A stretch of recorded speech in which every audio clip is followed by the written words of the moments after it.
పత్రిక, కొరింథీయులకు రాసిన మొదటి పత్రిక 7వ అధ్యాయం. కొరింథీయులకు రాసిన మొదటి పత్రిక 7వ అధ్యాయము 8వ వచనం నుంచి మనం చదువుకుందాం. 8వ వచనం నుంచి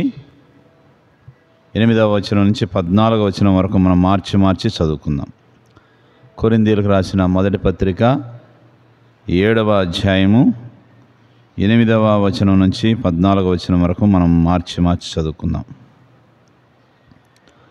నా వలె నుండుట వారికి మేలని పెండ్లి కాని వారితోనూ విధవరాండ్రతోనూ చెప్పుచున్నాను.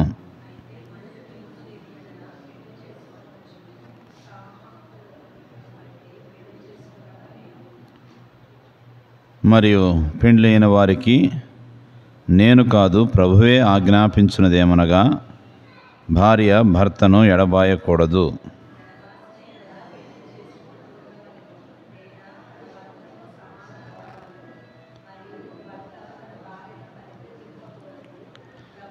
ప్రభు కాదు, నేనే తక్కిన వారితో చెప్పునదేమనగా, ఏ సహోదరునికైనను అవిశ్వాసురాలైన భార్యయుండి ఆమె అతనితో కాపురము చేయనిష్టపడిన ఎడల అతడు ఆమెను పరిత్యజింపకూడదు.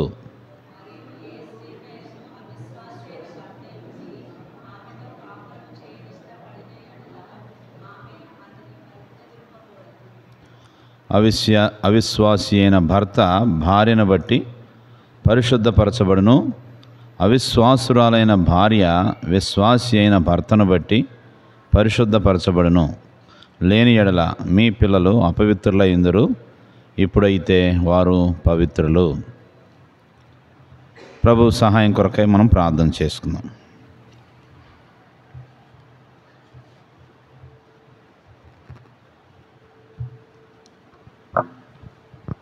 ప్రేమగల మా తండ్రి, దయగలిగిన మా ప్రభువా, ఈ సాయంకాల సమయంలో మీ మందిరంలో చేరి మీ వాక్యాన్ని ధ్యానించుకోవడానికి మీరు మాకు అనుగ్రహిస్తూ వచ్చినటువంటి శ్రేష్టమైన సమయాన్ని బట్టి వందనాలు, స్తోత్రాలు. పాటల ద్వారా మీరు మహిమ పొందుతూ వచ్చారు. వాక్య ధ్యానం చదువుకున్న లేఖన భాగాల ద్వారా కూడా మాతో మాట్లాడండి ప్రభువా. మీరు మాకు వాటిని వివరిస్తేనే మేము అర్థం చేసుకోగలం ప్రభువా. మా మటుకు మా తండ్రి మేము వాటిని సొంతంగా అర్థం చేసుకోవడానికి మాకు చేత కాదు. ప్రాముఖ్యంగా నిష్ప్రయోజకుడైన నీ దాసుడిని జ్ఞాపకం చేసుకుని వాటిని వివరించడానికి ప్రభువా నాకును సహాయం చేయమని వేడుకొంచున్నాను. ఓ ప్రభువా, మా నాయన, నా తండ్రి, మీరు సహాయం చేస్తేనే మా ప్రభువా మేము వాటిని అర్థం చేసుకోగలం. కనికరం చూపించము, దయను కనపరచము. వచ్చిన వారందరినీ బట్టి కూడా వందనాలు, స్తోత్రాలు. ఇంకా రావాల్సిన వారు మీ ఏర్పాట్లో ఉన్నవారిని దయతో మీ సన్నిధికి తీసుకొని రావాల్సిందిగా మీ సన్నిధిలో వేడుకొనొచ్చు.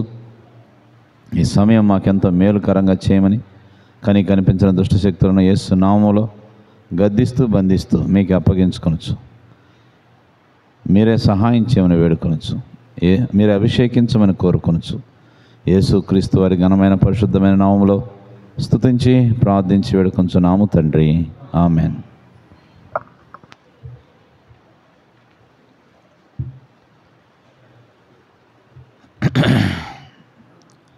కొరింథీ పత్రికను మనం ధ్యానం చేసుకుంటూ వస్తున్నాం. దానిలో భాగంగా 7వ అధ్యాయం మొదటి వచనం నుంచి 7 వచనాల వరకు అంతకుముందు బైబిల్ స్టడీలో మనం ధ్యానం చేసుకుంటూ వచ్చాం. మరి ఒకసారి అంతకుముందు ఉన్న విషయాలను ఒకసారి కూలంకషంగా 2-3 మాటలు మనం జ్ఞాపకం చేసుకున్నట్లయితే, ఈ 7వ అధ్యాయము కొరింథీలో ఉన్నటువంటి ప్రజలు మరి అపోస్తలుడైన పౌలుకు వారు కొన్ని విషయాల విషయమై వారు పౌలుకి వారు రాస్తూ వచ్చారు. వివాహమైన వారు మేము ఎలా జీవించాలి అనే వాటి విషయాల్లో అపోస్తలుడైన పౌలుని వివరణలు కావాలని కోరుతూ వారు రాసినటువంటి విషయాల్ని జ్ఞాపకం చేసుకుంటూ 7వ అధ్యాయంలో మరి వాటికి జవాబిస్తూ వచ్చాడు. మీరు వ్రాసిన వాటి విషయము, మొదటి వచనంలో మీరు వ్రాసిన వాటి విషయం. ఎవరు? కొరింథీ ప్రజలు అపోస్తలుడైన పౌలుకు రాసినటువంటి ఆ విషయాన్ని జ్ఞాపకం చేస్తూ అక్కడ మరి ఆ యొక్క వివాహ జీవితం, భార్య భర్తల మధ్య ఉన్నటువంటి సంబంధం ఏ విధంగా ఉండాలా, అది ఎంత పవిత్రంగా ఉండాలి, ఆ భార్యాభర్తల యొక్క సంబంధాన్ని మరి ఆ వరుడైనటువంటి ఆ ప్రభువైన యేసు క్రీస్తుకి వధువైనటువంటి సంఘానికి మధ్య ఉన్నటువంటి ఆ పవిత్రమైనటువంటి సంబంధంతో తాను పోలుస్తూ వచ్చాడు. ఎలాగూ మనము ఆ భర్త అయిన క్రీస్తుతో సంబంధాన్ని కలిగి ఉన్నామో, ఆ పవిత్రమైన సంబంధం లేదా ఆ ఐక్యతను కలిగి ఉన్నామో, అలాగనే ఒక కుటుంబంలో ఒక భార్య భర్త అటువంటి సంబంధాన్నే కలిగి ఉండాలి అన్నట్లుగా తాను మరి చెప్తూ వచ్చినట్టుగా తన యొక్క ఆంతర్యంలో ఉన్నటువంటి అర్థం అదే అపోస్తలుడైన పౌలు. కాబట్టి మనం 7వ వచనం వరకు మనం ధ్యానం చేసుకుంటూ వచ్చాం. 8వ వచనం నుంచి మనం చదువుకుంటూ వచ్చాం. నిజమే, నేను మొదట్లోనే చెప్తూ వచ్చాను, ఈ అధ్యాయం చెప్పాలంటే కొంచెం, అయినప్పటికీ కూడా ప్రభు కృపను బట్టి మరి కంటిన్యూ చేసుకుంటూ ఉందాం. 8వ వచనం నుంచి మనం చదువుతూ వచ్చాం. ఇక్కడ నా వలె నుండుట వారికి మేలని పెండ్లి కాని వారితోనూ విధవరాండ్రతోనూ చెప్పుచున్నాను. ఇక్కడ స్పష్టంగా అర్థమవుతుంది, అపోస్తలుడైన పౌలుకి వివాహం కాలేదు అనేది స్పష్టంగా ఈ వాక్యం ద్వారా మనకు అర్థమవుతుంది. పోయినసారి మరి పౌలుకి వివాహం అయింది, భార్య చనిపోయిందని కొంతమంది చెప్పారు. కానీ ఇక్కడ మరి ఏ విధంగా చెప్పారు కానీ ఇక్కడ ఏంటంటే వాక్యం స్పష్టంగా కనపడతా ఉంది. నా వలె నుండుట వారికి మేలని పెండ్లి కాని వారితో చెప్పుచున్నాను.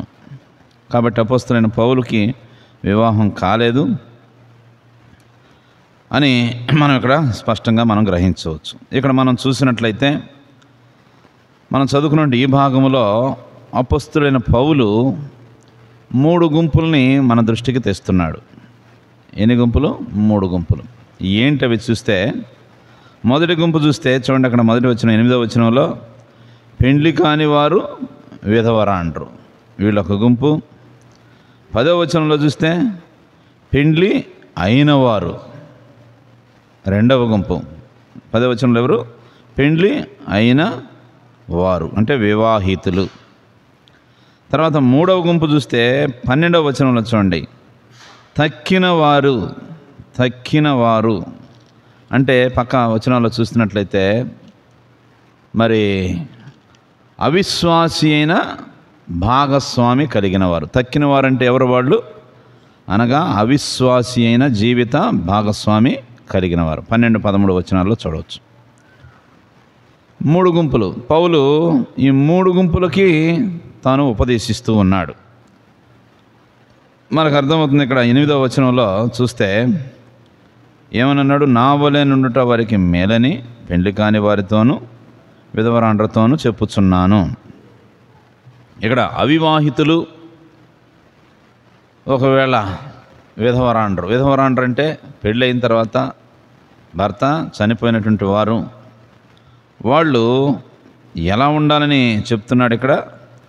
తన వలె అవివాహితునిగా ఉండడమే మేలని పౌలు చెప్తున్నాడు.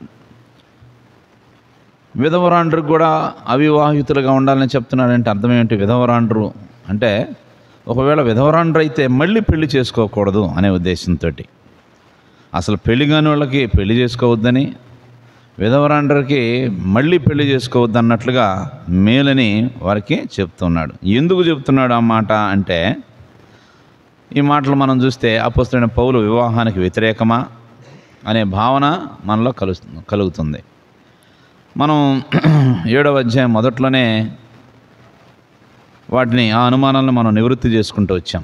ఎందుకు ఆ విధంగా చెప్తున్నాడు? వివాహానికి తాను ఏమాత్రం వ్యతిరేకం కాదు, ఆ వివాహ సంబంధాన్ని ఇందాక చెప్పుకున్నట్లుగా ఆ వరుడైనటువంటి ప్రభువైన యేసుక్రీస్తు వారికి వధువైనటువంటి సంఘానికి ఉన్నటువంటి ఆ ఐక్యత, ఆ పవిత్రమైనటువంటి సంబంధం భార్యాభర్తల మధ్య ఉండాలని తాను ఎంతగా మరి నొక్కి వక్కాణిస్తూ ఉన్నాడో మనకు అర్థమైంది. కాబట్టి వివాహానికి తాను ఏమాత్రం కూడా వ్యతిరేకం కాదు అనేది మనం చెప్పవచ్చు. ఎందుకు ఇలాగూ ఒకవేళ పెళ్లి చేసుకోకపోతే పెళ్లి చేసుకోవద్దు, విధవరాండ్రు అయితే మళ్ళీ పెళ్లి చేసుకోవద్దని ఎందుకు చెప్తున్నాడంటే, అంటే వివాహం చేసుకుంటే జీవితాన్ని లేదా వివాహ జీవితాన్ని లేదా కుటుంబాన్ని పోషించి సంరక్షించడానికి సమయాన్ని ఎక్కువగా వెచ్చించాల్సి వస్తుంది. ఇక్కడ ప్రభు పనికి ప్రాముఖ్యతనిచ్చి ఏం చేయాలి, ప్రభు పరిచర్య కోసం ఉపయోగపడే వారిగా, అంటే ఈ మరి వివాహం చేసుకోకపోతే ఎక్కువగా ప్రభువుని సేవించవచ్చు లేదా ప్రభు పరిచర్యకు ఉపయోగపడవచ్చు అని పౌలు గారి అభిప్రాయం. అంతే తప్ప వివాహం అసలు చేసుకోవద్దని తన ఉద్దేశం కాదు. ఒకవేళ వివాహం చేసుకోకపోతే మరి ఏం చేయాలి, ప్రభు పరిచర్య కోసం ఆ సమయాన్ని ఎక్కువగా మనం ఉపయోగించవచ్చు అనేది పౌలు గారి యొక్క అభిప్రాయం. అందుకే 8వ వచనంలో నేను ఈ విధంగా ఉండటం మేలని వారికి చెప్పుచున్నాను అని చెప్తున్నాడు. మళ్ళీ 9వ వచనంలో ఏమంటున్నాడు చూడండి, అయితే మనస్సు నిలుపలేని ఎడల పెండ్లి చేసుకునవచ్చును, కామతప్తులగుట కంటే పెండ్లి చేసుకునుట మేలు. నిజమే, పెండ్లి చేసుకోకుండా ఉంటే వచ్చే సమస్యలేంటో కూడా పౌలుకి బాగా తెలుసు. ప్రజలకుండే లైంగిక కోరికల తీవ్రతను బట్టి వారిని లేదా వారికి అవివాహితులుగా ఉండడం అసాధ్యంగా కనపడుతుంది. ఇది పౌలుకు కూడా బాగా తెలుసు. వాంఛలు లేదా కోరికలతో మరిగిపోతూ లైంగిక దుష్ప్రేరణలతోటి అస్తమానము పెనుగులాడుతూ ఉండే కంటే పెళ్లి చేసుకోవటం మేలని చెబుతూ ఉన్నాడు. అంతేకాకుండా ఈ విధంగా అస్తమానం ఈ లైంగిక దుష్ప్రేరణలతోటి రకరకాల ఈ వాంఛలతో మరిగిపోతూ ఉన్నప్పుడు ఇది ఆధ్యాత్మిక జీవితానికి ఎంతైనా హానికరం అనేది ఇక నేను మీకు జ్ఞాపకం చేస్తున్నాను. సరే, ఏది ఏమైనప్పటికీ దేవుడు లేదా ప్రభు ఏం కోరుతున్నాడంటే, తన ప్రజలు పెళ్ళి అయిన వారైనా పెళ్ళి కాని వారైనా వాళ్ళు ఎలా ఉండాలని కోరుతున్నాడంటే, ఆధ్యాత్మికంగా క్రైస్తవ జీవితంలో విజయవంతమైన వారుగా మాత్రమే ఉండాలని దేవుని కోరిక. అంతేగాని పెళ్లి చేసుకోకుండా ఉండి ఈ విధమైనటువంటి వాంఛలతో మరిగిపోతూ లైంగిక దుష్ప్రేరణలతో అస్తమానం పెనుగులాడుతూ ఉండే కంటే వివాహం చేసుకొని నువ్వు ఆధ్యాత్మికంగా వెనకబడిపోకుండా, పడిపోకుండా, కృంగిపోకుండా మరి క్రైస్తవ జీవితంలో విజయవంతమైన వారుగా ఉండాలనేది దేవుని యొక్క అభిప్రాయం అనేది నేను ఇక్కడ మీకు జ్ఞాపకము చేస్తున్నాను. కాబట్టి మొదటి గుంపు మనం చూస్తూ వచ్చాం. పెండ్లి కాని వారైనా విధవరాండ్రైనా మరి దేవుని యొక్క పరిచర్య కొరకు సమయాన్ని ఎక్కువగా ఉపయోగించండి. అది వివాహం అయిన వారైనా కాని వారైనా ఎవరైనా కూడా క్రైస్తవ జీవితంలో ఆధ్యాత్మికంగా వాళ్ళు విజయులై ఉండాలి. ప్రభువుకి ఇష్టమైన రీతిగా గడిపేవారుగా ఉండాలని దేవుని కోరిక. ఇక 10వ వచనానికి వస్తే, మరియు పెండ్లి అయిన వారికి నేను కాదు ప్రభువే ఆజ్ఞాపించినది ఏమనగా భార్య భర్తను ఎడబాయకూడదు. ఇక్కడ వివాహితులైన 2వ గుంపుకి చెప్తూ ఉన్నాడు. ఏమని? భార్య భర్తను ఎడబాయకూడదు అని చెబుతూ ఏమంటున్నాడు? ఇది నేను కాదు, ఏమంటున్నాడు చూడండి, ప్రభువే, ఇది నేను కాదు ప్రభువే ఆజ్ఞాపిస్తూ ఉన్నాడు. చూసారా, నేను చెప్తున్నాను అనుకుంటారా? ప్రభువే ఆజ్ఞాపిస్తూ ఉన్నాడు. నిజంగా భార్యాభర్తలని ఒక్క మరణం మాత్రమే వారిని వేరు చేయగలదని మనందరికీ తెలుసు. అయితే మరణానికి ముందు ఏ సమస్య తలెత్తినా విడిపోవడానికి దంపతులకు ఏ మాత్రమూ అనుమతి లేదు అనేది ఇక్కడ పౌలు చెప్తూ ఉన్నాడు. మరణానికి ముందు ఒకవేళ ఏ సమస్యలు తలెత్తినా విడిపోవడానికి దంపతులకు ఏమి లేదంట, అనుమతే లేదు అన్నాడు. అందుకే ఏం చెప్తున్నాడు, ఇది నేను కాదు ప్రభువే ఆజ్ఞాపిస్తున్నాను అన్నాడు. 6వ వచనంలో చూడండి, ఇది నా హితోపదేశమే కానీ ఆజ్ఞ కాదు అన్నాడు. అక్కడ అర్థమవుతుందా? అక్కడేంది, సలహా ఇచ్చాడు. నా సలహా మాత్రమే, అది ప్రభు చెప్పింది కాదని అక్కడ చెప్పాడు. ఇక్కడ ఈ విషయానికి వచ్చినప్పుడు, ఏ విషయం భార్య భర్తను ఎడబాయకూడదని చెప్పేటప్పుడు నేను కాదు ప్రభువే ఆజ్ఞాపిస్తూ ఉన్నాడు అనేది ఇక్కడ చూస్తున్నాం. కాబట్టి సహోదరి సహోదరులారా, విశ్వాసులకి పెళ్లి చేసుకోవడం చేసుకోకపోవడం వాటి విషయంలో స్వేచ్ఛ ఉంది, అది వారి ఇష్టం. కానీ ఒకసారి పెళ్ళి అయిన తర్వాత ఒకరినొకరు విడాకులు ఇచ్చుకోవడానికి కానీ లేదా విడిపోవడానికి కానీ ఏమాత్రము దేవుని వాక్య ప్రకారంగా స్వేచ్ఛ లేదు అని జ్ఞాపకం చేస్తూ ఏమంటున్నాడు పౌలు, మరి క్రీస్తు ఉపదేశాల మీద ఆధారపడి ఈ ఆజ్ఞ ఇస్తూ ఉన్నాడు. క్రీస్తు యొక్క ఉపదేశాలని అంటే దేవుడు చెప్పిన మాటలను జ్ఞాపకం చేసుకుంటూ ఈ ఆజ్ఞ ఇస్తూ ఉన్నాడు. చూడండి ఎక్కడ ఏం చెప్పాడు అనేది మనం చూస్తే, మలాకీ గ్రంథం 2వ అధ్యాయము 16వ వచనంలో చూస్తే, తీసిన వారు చదువుతారా? మలాకీ గ్రంథం 2వ అధ్యాయము 16వ వచనం గట్టిగా, భార్యను పరిత్యజించుట నాకు అసహ్యమైన క్రియయని ఇశ్రాయేలీయుల దేవుడగు యెహోవా సెలవిచ్చుచున్నాడు. చూసారా? చాలు దేవుడు ఏం చెప్తున్నాడు చూసారా? ఏమన్నాడు? భార్యను పరిత్యజించుట నాకు ఏం కార్యం, అసహ్యమైనటువంటి క్రియ అని ఇశ్రాయేలీయుల దేవుడగు యెహోవా సెలవిచ్చుచు ఉన్నాడు. అంతేకాదు, ఎవరు అంటే భార్య భర్తను కానీ భర్త భార్యను కానీ పరిత్యజించకూడదు. అంతకన్నా ముఖ్యంగా పెళ్లి చేసిన వాళ్ళు అటు తల్లిదండ్రులు కానీ ఇటు తల్లిదండ్రులు కానీ వాళ్ళని వేరు చేయడానికి కూడా ఏమాత్రమో ప్రయత్నము చేయకూడదు. వాళ్ళిద్దరిలో లేనటువంటి ఆలోచనలు చాలాసార్లు ఏం చేస్తుంటారు, తల్లిదండ్రులు అటుపక్క తల్లిదండ్రులు ఇటు పక్క తల్లిదండ్రులు వాళ్ళకి పుట్టిస్తూ ఉంటారు, ప్రేరేపిస్తూ ఉంటారు, వాళ్ళిద్దరిని కూడా డిస్టర్బ్ చేస్తూ ఉంటారు, వాళ్ళ మధ్యలో దూరుతూ ఉంటారు, వాళ్ళ విషయాల్లో వీళ్ళు కలుగు చేసుకుంటూ ఉంటుంటారు. పెళ్లి చేసేటప్పుడే చెప్తారు, నిజంగా క్రైస్తవ వివాహంలో ప్రత్యేకంగా చెప్తారు, తల్లిదండ్రులు ఎవరు కూడా వారి ఆంతరంగిక విషయాల్లో ఏమాత్రము జోక్యం చేసుకోకూడదు. తల్లి తండ్రిని విడిచి తాను తన భర్త దగ్గరకు వచ్చి తన భర్తను కౌగిలించుకుంది స్త్రీ. అంటే తల్లిదండ్రులను చూడకూడదని ఏమాత్రం చెప్పడం అని కాదు, కానీ అయితే వాళ్ళ ఆంతరంగిక విషయాల్లో భార్య భర్త ఎదురెదురుగా కూర్చొనో లేకపోతే వారిద్దరే ఆ సమస్యలను పరిష్కరించుకోవడానికి ప్రయత్నం చేయాలి తప్ప మధ్యలో వేరెవరూ కూడా, తల్లిదండ్రులనే కాదు ఎవ్వరూ కూడా ఏమాత్రం వారు ఏం చేయకూడదు, వాళ్ళు కలుగు చేసుకోకూడదు. చూద్దాం ఆ మాట కూడా. మత్తయి సువార్త 19వ అధ్యాయము 6వ వచనం. 19వ అధ్యాయము మత్తయి సువార్త 19వ అధ్యాయము 6వ వచనం చదవండి. కాబట్టి వారికను ఇద్దరు కాక ఏక శరీరముగా ఉన్నారు కనుక దేవుడు జతపరచిన వారిని మనుష్యుడు వేరుపరచకూడదని చెప్పాను. చూసారా? వాళ్ళిద్దరు ఎవరు? దేవుడు జతపరిచిన వారు. దేవుడు జతపరిచిన వారిని మనుష్యుడు వేరుపరచకూడదని చెప్పాను. కాబట్టి దీన్ని బట్టి ఏమర్థమవుతుంది మనకి? విడాకులు తీసుకోవద్దు. ఇది చాలా స్పష్టమైనటువంటి ఆజ్ఞ, చాలా స్పష్టమైన ఆజ్ఞ. మరి కొంతమంది అడుగుతారు, విడాకులు తీసుకోవడానికి అసలు అనుమతే లేదా? ప్రశ్న. అనుమతే లేదా అంటే అవును, అసలు అవకాశమే లేదని ఖచ్చితంగా మనం చెప్పచ్చు. అయితే కొంతమంది ఏం చేస్తారంటే మత్తయి సువార్త 19వ అధ్యాయం 9వ వచనాన్ని చూపించి ఏం చేస్తుంటారు, వాళ్ళకు అనుకూలంగా దాన్ని మార్చుకుంటూ ఉంటారు. మత్తయి సువార్త 19వ అధ్యాయం దాకా 6వ వచనం చదివాం, ఇప్పుడు 9వ వచనం చదవమ్మా.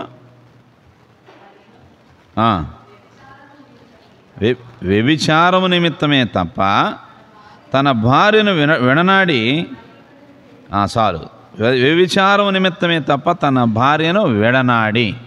ఇక్కడ ఉంది కదా విడనాడమని, దేవుని వాక్యం ఏం చెబుతుంది కదా విడనాడమని. ఇందాక మరి విడాకులు తీసుకోవద్దు, ఇది చాలా స్పష్టమైన ఆజ్ఞ, విడాకులు తీసుకోవడానికి అసలు అనుమతే లేదని అంత స్పష్టంగా చెప్పారు కదా. ఇక్కడ చూపించి ఈ వచనాన్ని చూపించి కొందరు విడాకులకు అవకాశం ఉన్నదని చెబుతూ ఉంటారు. ఎందుకు? తన జీవిత భాగస్వామి వేరొకరితో వ్యభిచరించిన కారణాన్ని బట్టి విడాకులు తీసుకోవడానికి అనుమతి ఉంది అన్నట్లుగా మత్తయి సువార్త 19వ అధ్యాయం 9వ వచనాన్ని ఒక హక్కుగా భావించుకున్నట్లుగా చెబుతూ ఉంటారు. ఇక్కడ మనం చూసినట్లయితే దీని గురించి కూడా 2 మాటలు మనం చెప్పుకుంటే, విడాకులు తీసుకోవడానికి ఒక హక్కు అని దాన్ని భావిస్తే, ఈ హక్కుని ఉపయోగించుకోవాలా వద్దా అని తన్ను తాను ఆ వ్యక్తి ప్రశ్నించుకోవాలి. ఒకవేళ నువ్వు సాహసించి, అంటే సాహసమే ఇది, దేవుని వాక్యానికి లోబడి ప్రభువు తన వధువైన సంఘాన్ని ఎలాగూ ప్రేమిస్తున్నాడో, అనగా అది మచ్చ అయినా ముడత అయినా డాగులు కలిగి ఉన్నప్పటికీ ఆయన దానిని ఎలాగూ క్షమించి సరిచేస్తూ సమకూరుస్తూ ఎలాగూ ప్రేమించి కౌగిలించుకుంటూ ఉన్నాడో, అలాగున ఏదైతే నీ దృష్టిలో నేను విడాకులు తీసుకోవడానికి నాకు హక్కు ఉందని నువ్వు అనుకుంటున్నావో దానిని విడిచిపెడితే ఏందన్నా విడాకులు తీసుకోవద్దంటావు, నా భర్త చేసే పనేమిటి, నా భార్య చేసే పనేమిటి, ఇట్లా చేస్తున్నా కూడా ఇంకా కలిసి కాపురం చెయ్యాలా అని చాలామంది అంటూ ఉంటుంటారు. దీన్ని బట్టి మేము విడిపోతాం, సపరేట్గా, ఆయనకి ఇక్కడ ఉండటం ఇష్టం లేదు, నాతో కాపురం చేయడం అతను ఎంతమాత్రం ఇష్టం లేదు, తన దారి తాను చూసుకుంటాడు, నా దారి నేను చూసుకుంటానని చెప్పి అని వారిలో ఒక భర్త కావచ్చు, ఒక భార్య అయినా కావచ్చు, ఈ విధంగా అనుకుంటే దాన్ని మత్తయి సువార్త 19:9 దాన్ని సాకుగా చూపించి మరి వేరు ఏమన్నాడు ఇక్కడ 9వ వచనంలో, విడనాడి వ్యభిచారం నిమిత్తమే తప్ప తన భార్యను విడనాడని ఉంది కదా, విడనాడవచ్చు కదా అని. అయితే సహోదరి సహోదరుల, మనం ఇందాక చదువుకున్నాం మలాకి 2:16 ఏమన్నా, భార్యను పరిత్యజించుట నాకు అసహ్యమైన క్రియ అని ఇశ్రాయేలుల దేవుడు యెహోవా సెలవిస్తూ వచ్చాడు. నిజంగా మరి అప్పుడొక మాట ఇప్పుడొక మాట చెప్పే దేవుడు కాదు, అబద్ధమాడే దేవుడు, అబద్ధమాడుటకు ఆయన మనుషుడు కాదు. ఏదో సందర్భాన్ని బట్టో వ్యక్తులను బట్టో ఎవరికి తగినట్టుగా వారు మాట్లాడే మరి మనుషులైతే ఆ విధంగా మాట్లాడొచ్చేమో, కానీ ఆయన సర్వశక్తి కలిగిన దేవుడు, సమస్తమును ఎరిగిన దేవుడు. ఆయన ఈ విధంగా ఎన్ని రకాలుగా ఏమాత్రము చెప్పడు.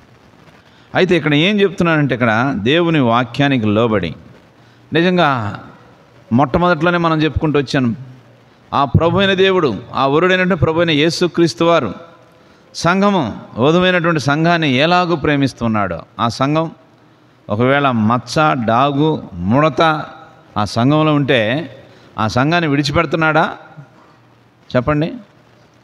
సంఘాన్ని విడిచిపెడుతున్నాడా, పరిత్యజిస్తున్నాడా, తోసివేస్తున్నాడా, నాకు ఇంకా సంబంధం లేదని విడనాడుతున్నాడా? లేదు. భార్యాభర్తల సంబంధం అలాగున ఉండాలి అనేది మొట్టమొదట్లోనే చెప్పాం. పౌలు యొక్క ఇంటెన్షన్ కూడా అదే. ఇప్పుడు భర్త అయినా భార్య అయినా ఒకవేళ ఈ తప్పిదాలు కలిగి ఉన్నట్లయితే ఏం చెప్పనన్నారు అక్కడ, ఏలాగూ సంఘాన్ని దేవుడు ప్రేమిస్తూ ఉన్నాడో, ఒకవేళ అది మచ్చ ముడత డాగు కలిగి ఉన్నప్పటికీ మరి ఆయన ఏలాగూ దాన్ని క్షమించి సరిచేస్తూ సమకూరుస్తూ ఎలాగూ దాన్ని ప్రేమించి కౌగిలించుకుంటూ ఉన్నాడో, అలాగున నీవు కూడా నీ జీవిత భాగస్వామిని మరి క్షమించి తాను బుద్ధి తెలుసుకొని తిరిగి వచ్చేంత వరకు కూడా ఓపిక పట్టి ప్రభు సన్నిధిలో కనిపెట్టి కన్నీరుతో ప్రార్థన చేసినట్లయితే తప్పకుండా నీ కుటుంబం విడిపోకుండా దేవుడిని ఆ కుటుంబాన్ని మళ్ళీ కలిపే శక్తి కలిగిన దేవుడు మనకున్నాడని మనం నమ్మి మనం ఏం చేయాలి, అక్కడ అలాగున మనం కూడా సహించిన వారమైతే అక్కడ ఏం గెలుస్తుంది? కృప అనేది గెలుస్తుంది. కృప గెలుస్తుంది. నిజంగా వాడు అర్హుడు కాదు, నిజమే. ఆయన వాడు చేసే పనులను బట్టి వాడు ఏమాత్రం అర్హుడు కాదు. అయినప్పటికీ ప్రభు ప్రేమను జ్ఞాపకం చేసుకొని ప్రభు సంఘాన్ని ఎలాగో ప్రేమిస్తూ వచ్చాడు, నేను కూడా అలాగే నా జీవిత భాగస్వామిని ప్రేమించాలని దేవుడు చెప్పాడు కదా. మేము వివాహంలో ఆ విధమైనటువంటి ప్రమాణాలనే మేము చేశాం కదా. ఈనాడున మరి ఆ ప్రమాణాలను మేము తప్పిపోతే దేవుని ఎదుట దోషులం కదా అన్నట్లుగా జ్ఞాపకం చేసుకుని ఏం చేయాలి?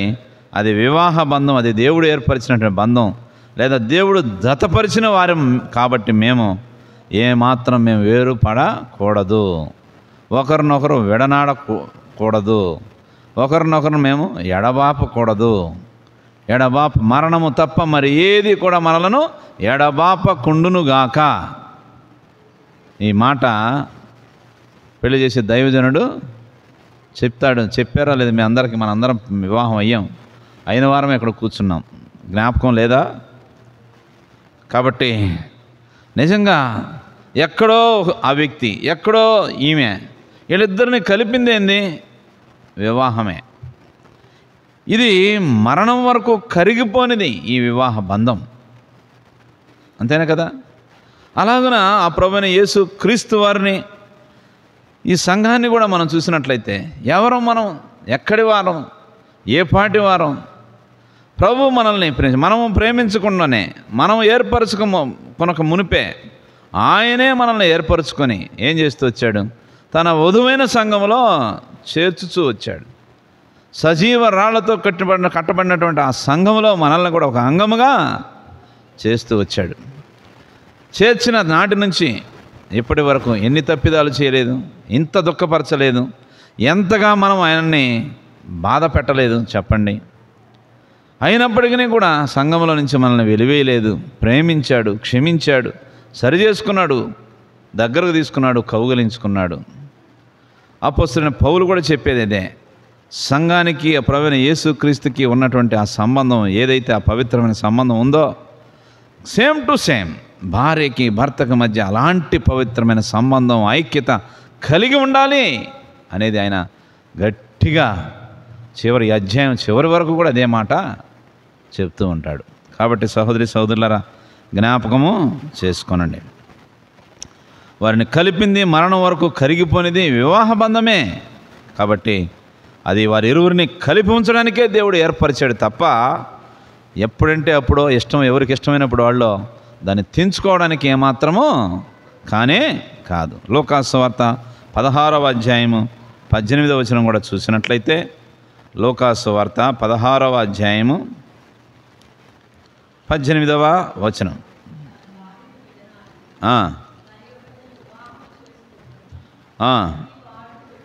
చూసారా? తన భార్యను విడనాడి మరి ఒకతిని వివాహం చేసుకునే ప్రతివాడు ఏం చేస్తున్నట్టు? వ్యభిచారం చేస్తున్నాడు. అంతేకాదు, భర్తను విడిచిన దానిని వివాహం చేసుకునేవాడు కూడా వాడు ఏం చేస్తున్నాడు? వ్యభిచరించుచున్నాడు. కాబట్టి సహోదరి సహోదరులారా, దీన్ని మనం జ్ఞాపకం పెట్టుకోవాలి. అంతేగాని ఆడ విడనాడని ఉందలే, అదేదో అడ్వాంటేజ్గా ఉందని చెప్పి మనకు అనుకూలంగా దాన్ని మార్చుకొని విడనాడి మరి ఒకతను వివాహం చేసుకుంటే వాడు ఏం చేస్తున్నట్టు? వ్యభిచారం చేస్తున్నట్టు దేవుని వాక్య ప్రకారంగా. కాబట్టి దేవుని వాక్యం అనేదే నేను మీకు జ్ఞాపకం చేస్తున్నాను. కాబట్టి అలాగున దేవుడు జతపరిచిన వారిని మనుష్యుడు ఏమాత్రం వేరుపరచకూడదు. అంతకుముందు ఏం చెప్పాం? భార్యను పరిత్యజించుట నాకు అసహ్యమైన క్రియని ఇజ్రాయేలీల దేవుడు యెహోవా సెలవిచ్చుచున్నాడు. దేవుని వాక్యాలను బట్టే మనము ముందుకి వెళదాం. సరే, ఇక్కడ మనం చూసినట్లయితే 11వ వచనం చూస్తే, 11వ వచనం కొరింథీయులకు రాసిన మొదటి పత్రిక 7వ అధ్యాయం 11వ వచనం ఏముంది? ఎడబాసిన ఎడల పెండ్లి చేసుకొనకుండా వలెను, లేదా తన భర్తతో సమాధాన పడవలెను, మరియు భర్త తన భార్యను పరిత్యజింపకూడదు. ఇక్కడ చూస్తే ఎడబాసిన ఎడల అంటే కూడా ఉంది ఎడబాపొచ్చా అని. ఈ దేవుని వాక్యానికి విరుద్ధంగా ఒకవేళ ఎడబాసినా కూడా, అంటే ఒకవేళ వేరైపోయినా కొన్ని సందర్భాల్లో ఒకవేళ వేరైపోయినా భార్యాభర్తల్లో ఒకరికి వారితో కాపురం చేయడం లేదా వారితో వివాహ జీవితం దుర్భరంగా అనిపించి కొంతమంది ఏం చేస్తుంటారు, ఇలాగా సొంత నిర్ణయాలతో వారు ఒకరినొకరు విడిచిపెట్టి వెళ్ళిపోవచ్చు. అలాంటి వ్యక్తి ఏం చేయకూడదు అన్నాడు. ఇందాకనే మనం చదివాం 16-18 లోకాసువార్తలో, వారు మళ్ళీ పెండ్లి చేసుకోకూడదు అనేది ఎడా చెప్తున్నారు. ఒకవేళ విడిపోతే వాళ్ళు అలాగే ఉండాలి. ఒకవేళ విడిపోకూడదు. తర్వాత ఒకవేళ విడిపోతే వారు మళ్ళీ పెండ్లి చేసుకోకూడదు అనేది ఇక్కడ స్పష్టంగా మనం ఇక్కడ చూస్తూ ఉన్నాం. కాబట్టి తర్వాత 12వ వచనం కూడా మనం చూస్తే 12వ వచనంలో చూడండి, అక్కడ ప్రభువు కాదు నేనే తక్కిన వారితో. ఇప్పుడు 3వ గుంపు అర్థమైంది కదా. మొదటి గుంపు ఏం చెప్పుకుంటూ వచ్చాం, అవివాహితులు విధవరాండ్రు. నా వలే ఉండుట అవివాహితులకు విధవరాండ్రకు మేలని నేను చెప్తున్నాను. ఎందుకు చెప్పాడు ఆ మాట? ప్రభు పని పరిచర్య చేసేదానికి ఎక్కువ సమయం ప్రభువుకు కేటాయించవచ్చనే ఉద్దేశంతో నా వలే ఉండండి అని అపోస్తలుడైన పౌలు చెప్తూ వచ్చాడు. ఒకవేళ మళ్ళీ ఏం చెప్పాడు తర్వాత, మనస్సు నిలపలేకపోతే పెళ్లి చేసుకోవచ్చు అని చెప్పి అన్నాడు. కామతప్తులు ఒకట కంటే పెళ్లి చేసుకునుట మేలు. నిజమే, నా వలే ఉండండి, నా వలే ఉంటే ఒకవేళ ఉండగలిగితే, లేదు అంటే పెళ్లి చేసుకోవచ్చు. పెళ్లి చేసుకోవటం చేసుకోకపోవడం అది వారి స్వేచ్ఛ. ఏది ఏమైనా అందరూ పెళ్లి అయిన వారైనా కాని వారైనా ఎలా ఉండాలని, క్రైస్తవ జీవితంలో విజయవంతులుగా ఉండాలి. ఆధ్యాత్మికంగా వాళ్ళు ఎలా ఉండాలా, విజయవంతులుగా ఉండాలి, ఫెయిల్ అయిన వాళ్ళుగా ఉండకూడదు అనేది తన ఉద్దేశం. అర్థమవుతుందా? పెళ్లి చేసుకోలేదు నేను అని చెప్పి, ఎవరి కోసం? ప్రభు కోసం నేను పెళ్లి చేసుకోలేదని చెప్పి నీకు ఎప్పుడూ కూడా నువ్వు అదే విధమైనటువంటి ఆలోచనలు, అదే విధమైన కోరికలతో నువ్వు ఉంటే నీ ప్రవర్తన పవిత్రంగా ఉన్నట్ట లేకపోతే అపవిత్రంగా ఉన్నట్లా. కాబట్టి సహోదరులు ఆ విధంగా ఉండేదానికంటే పెళ్లి చేసుకోవడం మేలు అనేది మొదటి గుంపుకి చెబుతూ వచ్చాడు. రెండవ గుంపు ఎవరు? పెండ్లి అయిన వారు గురించి చెప్తూ వచ్చాడు. పెండ్లి అయిన వారికి ఏం పెట్టాడు నిబంధన? ఏం పెట్టాడు?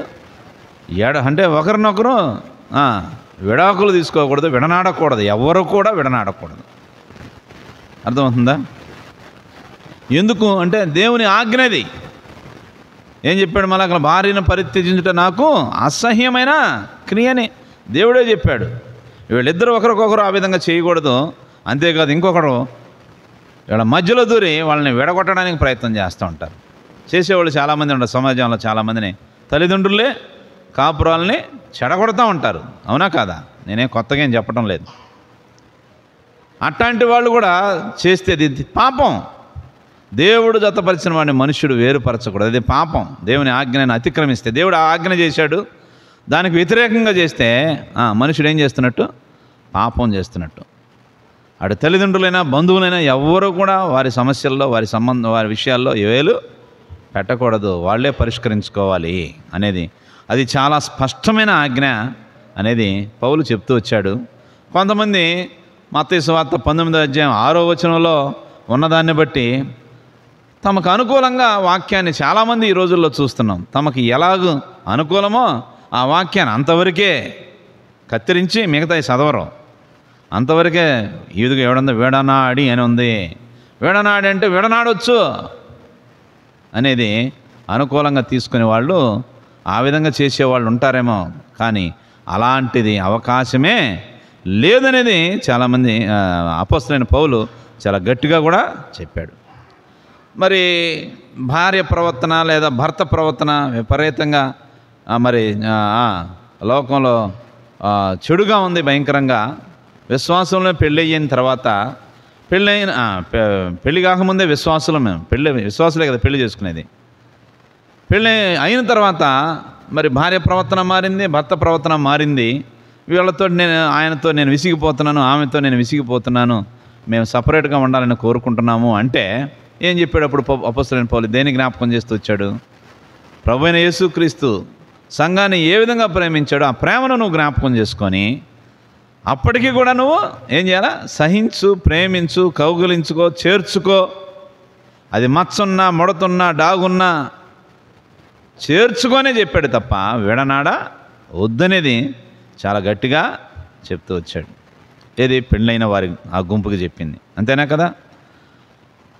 ఒకవేళ వేరైతే ఏం చేయమన్నాడు? మళ్ళీ పెళ్ళి చేసుకోకూడదు అనేది 11వ వచనంలో మనం చూస్తూ వచ్చాం. ఇప్పుడు మూడవ గుంపు మనం చూస్తే ఎవరు మూడవ గుంపు? తక్కిన వారు. చూడండి, ప్రభువు కాదు, నేనే తక్కిన వారితో చెప్పునదేమనగా. ఇక్కడ చూస్తున్నారా? 6వ వచనంలో నా హితోపదేశమే కానీ ఆజ్ఞ కాదన్నాడు. ఇక్కడ మళ్ళీ 10వ వచనంలో వారికి నేను కాదు ప్రభువే ఆజ్ఞాపించినదేమనగా అన్నాడు. ఇక్కడ 12వ వచనంలో చూడండి, ప్రభువు కాదు నేనే తక్కిన వారితో చెప్పునదేమనగా అని ఇక్కడ అంటున్నాడు. ఇక్కడ తక్కిన వారు అంటే ఎవరు అని చూస్తే మనం 12, 13 వచనాలు చూసినట్లయితే ఎవరు తక్కిన వారంటే అవిశ్వాసులైన జీవిత భాగస్వామిని కలిగి ఉన్న విశ్వాసులు. అంతేనా? అవిశ్వాసులైన జీవిత భాగస్వామిని కలిగి ఉన్న విశ్వాసులు. ఇద్దరు అవిశ్వాసులు కాదు, ఒకరు విశ్వాసి, వాళ్ళు తక్కినవారు. అయితే ఇక్కడ ఏం చేయాలి? వీళ్ళిద్దరూ కూడా వివాహ సమయంలో ఇద్దరు కూడా అవిశ్వాసులే. అంతేనా కదా? వివాహం అయిన తర్వాత అటు భర్త కానీ భార్య కానీ రక్షింపబడ్డారు. ఒకరు పెళ్లి కాకముందు ఇద్దరు కూడా అవిశ్వాసులే. అంతేనా? పెళ్లి కాకముందు కూడా ఒకరు విశ్వాసి ఇంకొకరు అవిశ్వాసి ఉంటారా? ఉండరా? ఎందుకు ఉండరు? ఉంటారా? ఉండరా? చెప్పండి. పెళ్లి కాకముందు ఉంటారా? నిజంగా అయితే ఆ వ్యక్తి నిజమైన విశ్వాసి అయితే ఖచ్చితంగా అవిశ్వాసిని పెళ్లి చేసుకోవచ్చా? చేసుకోకూడదు కూడా. బలవంతా పెట్టినా కూడా ఏమాత్రము చేసుకోకూడదు. చేసుకోవచ్చా? చూడండి, కొరింథీయులకు రాసిన 2వ పత్రిక 6వ అధ్యాయం 14వ వచనం. కొరింథీయులకు రాసిన 2వ పత్రిక 6వ అధ్యాయము 14వ వచనం చదువుతాను. చూడండి, మీరు అవిశ్వాసులతో జోడుగా ఉండకుడి. అవిశ్వాసులతో ఎలా? జోడుగా ఉండకుడి. నీతికి దుర్నీతితో ఏమి సాంగత్యము? వెలుగునకు చీకటితో ఏమి పొత్తు? చాలు, ఇంతవరకు. తర్వాత ఇచ్చారు, చాలా సంబంధాలని చెప్తూ వచ్చాడు. ఇక్కడ మనం చూస్తే మీరు అవిశ్వాసులతో జోడుగా ఉండకూడదు. స్నేహం కూడా చేయొద్దని అంటాడు ఒక విషయం ఒక్కొక్కసారి. తర్వాత వివాహం అయితే అసలు అవిశ్వాసి, ఒక విశ్వాసి అవిశ్వాసిని ఏమాత్రము చేసుకోకూడదు. నిజంగా దేవుని వాక్యం ప్రకారంగా విశ్వాసినే పెళ్లి చేసుకోవాలి. అవిశ్వాసిని ఎవరు అటు భర్త అంటే పురుషుడైనా స్త్రీ అయినా ఏమాత్రం చేసుకోకూడదు. కాబట్టి తక్కిన వారు అంటే ఎవరంటే ఫస్ట్ వివాహం చేసుకోకముందు ఇద్దరు కూడా అవిశ్వాసులే. ప్రభు కృపను బట్టి ఆ ఇద్దరు అవిశ్వాసుల్లో ఒకరు మరి దేవుడు దర్శించినప్పుడు మరి వారు ఏం చేస్తూ వచ్చారు? రక్షింపబడినట్లయితే మరి ఎట్లాంటి వారు అంటే ప్రభువు ఎరిగిన మరి వారు అంటే అటు పురుషుడైనా స్త్రీ అయినా కూడా. కాబట్టి ఇక్కడ చూస్తే ఎందుకు ఈ విధమైనటువంటి వారి గురించి చెప్తూ వచ్చాడంటే, ఒకసారి కొరింథీయులకు కదా ఈ మాటలన్నీ చెప్తూ వచ్చింది. మీరు రాసిన వాటి విషయం గురించే నేను మాట్లాడుతున్నానని చెప్పాడు కదా మొదటి వచనంలో. కొరింథీయులో ఉన్నటువంటి ప్రజలు అన్యులు ఎక్కువగా నివసించే నగరం, అన్యులు నివసించే నగరం అని చెప్పాలి కొరింథుని. అయితే ఎట్లా అంటే అపోస్తలులు వెళ్ళి అక్కడ సువార్త చెప్తూ వచ్చినప్పుడు ఆ నగరంలో చాలామంది, కొంతమంది లేదా సువార్తను అంగీకరించి ప్రభువుని రక్షకుడిగా వాళ్ళు స్వీకరించారు.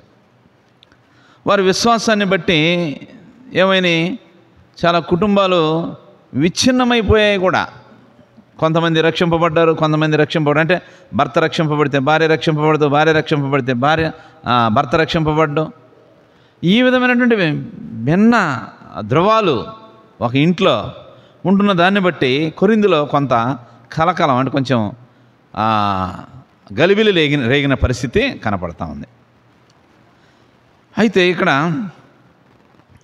ఇట్లా మిక్స్డ్ ఉంటే, అంటే ఒకరు రక్షింపబడ్డారు, ఇంకొకరు రక్షింపబడకపోతే, అంటే పెళ్ళైన తర్వాత ఇలాంటి వారి విషయంలో భార్య రక్షింపబడితే భర్త విషయంలో తాను ఎలా వ్యవహరించాలో, భర్త రక్షింపబడితే భార్య రక్షింపబడకపోతే తన విషయంలో తాను ఎలా వ్యవహరించాలో ప్రభువైన యేసుక్రీస్తు వారు ఎక్కడా కూడా ప్రస్తావించాల వీళ్ళ గురించి.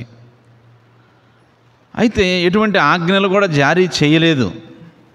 కాబట్టి ఒక అపోస్తలుడుగా పౌలే స్వయంగా ఈ అంశం గురించి ఉపదేశిస్తూ ఉన్నాడు. అర్థమవుతుందా? ప్రభువు ఎక్కడా కూడా దీని గురించి ఆజ్ఞలు జారీ చేయలేదు. అయితే అపోస్తలుడిగా పౌలే స్వయంగా ఈ అంశం గురించి ఏం చేస్తున్నాడు? ఉపదేశిస్తూ ఉన్నాడు. అందుకనే ఏమన్నాడు అక్కడ? అందుచేతనే ప్రభువు కాదు నేనే సెలవిచ్చినదేమనగా. ఇప్పుడు మనం అనుకోవచ్చు, చెప్పేది పౌలే కదా, దాన్ని మనం నిర్లక్ష్యం చేయొచ్చు కదా అని చెప్పి అనుకుంటూ ఉంటారేమో. సహోదరులారా, పౌలు చెబుతున్నాడు అంటే పౌలు మామూలు వ్యక్తి కాదు. పౌలు ఒక అపోస్తలుడు. అన్ని పరిస్థితులలో విశ్వాసులుగా మనం ఎలా ప్రవర్తించాలో చెప్పడానికి అతడు దేవుని నుంచి అధికారం పొందినటువంటి వ్యక్తి. అపోస్తలుడు అంటే ఏంది? దేవుని చేత పంపబడిన వాడు. ఆ అపోస్తలులకు కొన్ని అధికారాలు కూడా ఉంటాయి, దేవుడు అనుగ్రహించేవి. అలాగే మరి విశ్వాసులుగా మనం అన్ని పరిస్థితులలో ఎలాగా ప్రవర్తించాలో చెప్పడానికి అతడు ఆ అధికారాన్ని పొందినటువంటి వ్యక్తి. కాబట్టి నేనే అంటే అక్కడ ఏమంటున్నాడు? ఏమని చెప్తూ వచ్చాడు అక్కడ చూడండి. ప్రభువు కాదు నేనే సెలవిచ్చినదేమనగా అని చెబుతూ వచ్చాడు. కాబట్టి సహోదరులారా, పౌలు చెప్పాడు అని చెప్పి ఈమె రక్షణ పొందింది, నాకు సంబంధం లేదు, నేను ఉండను అని చెప్పి, లేదా అవిశ్వాస జీవిత భాగస్వామిని ఆ విశ్వాసి ఎన్నడూ కూడా విడనాడటానికి వీలే లేదు, ప్రయత్నం చేయకూడదు అనేది కూడా తను ఇక్కడ చెప్తూ ఉన్నాడు.